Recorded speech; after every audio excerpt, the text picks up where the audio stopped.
guys, welcome to this new video. Today we're going to talk about pod container application overview in our Kubernetes for Beginners series. So we are going to see the nomenclature of pod container application overview, right, in our series of Kubernetes for Beginners video. So let's jump into the topic. So as we mentioned in our previous video, we have a pod. We have a pod, and inside the pod we have containers, right? Inside the pod we have container. So, and also inside the pod we have volume, then we have network. I'm going to spare you guys of that part. So usually let's just say inside the pod we have container. So we have the pod, and inside the pod we have container. Then inside the container we have an application running, right? Inside the container we have an application running.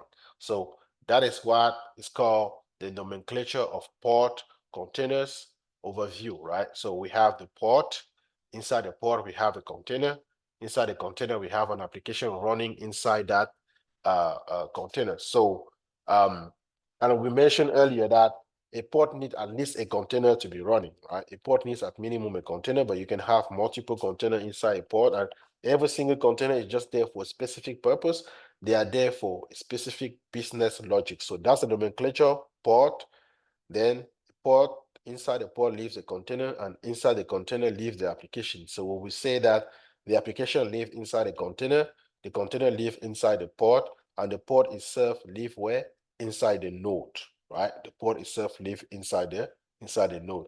I hope you like it, and if you do, give us a thumbs up. Also like the video, also share the video. See you guys on the next video. Thank you.